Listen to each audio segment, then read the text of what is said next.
رات کی خاموشی میں کبھی کبھی انسان کو ایک عجیب سی حقیقت محسوس ہوتی ہے۔ لوگ آپ کو اس وقت زیادہ یاد کرتے ہیں جب انہیں آپ کی ضرورت ہو، نہ کہ جب آپ کو ان کی ضرورت ہو۔ یہی احساس دل کو تھکا دیتا ہے، جیسے انسان دوسروں کے لیے جیتے جیتے خود کو پیچھے چھوڑ دے۔ یہ کہانی ایک ایسے ہی لڑکے کی ہے، ایک چھوٹے سے گاؤں میں جہاں مٹی کی خوشبو اور سادہ زندگی کا سکون تھا۔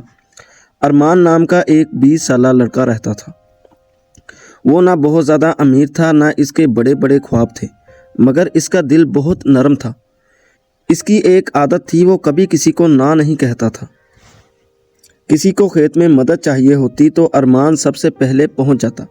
کوئی اپنی پریشانی سنانا چاہتا تو وہ گھنٹوں بیٹھ کر سنتا۔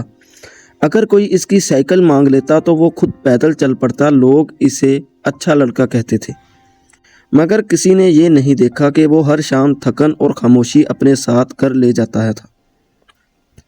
اس کے والد کا انتقال برسوں پہلے ہو چکا تھا اور اس کی ماں گھر پر کپڑے سی کر گزارا کرتی تھی۔ وہ اکثر نرمی سے کہتی، بیٹا کبھی اپنے بارے میں بھی سوچ لیا کرو۔ ارمان ہمیشہ مسکرا کر جواب دیتا، امی ابھی سب کو میری ضرورت ہے، اپنے بارے میں بعد میں سوچ لوں گا۔ ایک دن اس کا دوست سمیر بھاگتا ہوا آیا اور بولا کہ فصل کاٹنے میں مدد چاہیے۔ ارمان نے بغیر سوچے اپنی آدھی تیار فصل چھوڑ دی اور اس کے ساتھ چلا گیا۔ شام تک کام ختم ہوا ہی تھا کہ اچانک تیز بارش شروع ہو گئی۔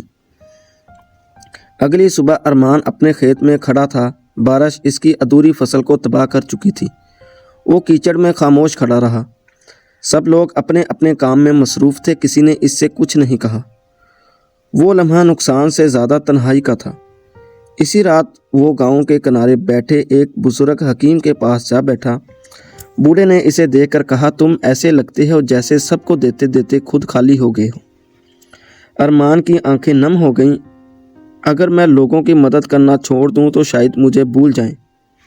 بوڑھا مسکرایا، جو لوگ صرف تمہاری مدد کی وجہ سے تمہارے پاس ہیں، وہ تمہارے نہیں، تمہاری سہولت کے عادی ہیں۔ یہ الفاظ ارمان کے دل میں بیٹھ گئے۔ اگلے دن جب کسی نے اس سے مدد مانگی، اس نے پہلی بار کہا، آج نہیں، مجھے اپنا کام مکمل کرنا ہے۔ لوگوں کا رویہ بدل گیا، کچھ فاصلے بڑھ گئے، مگر آہستہ آہستہ ارمان کی زندگی میں سکون آنے لگا۔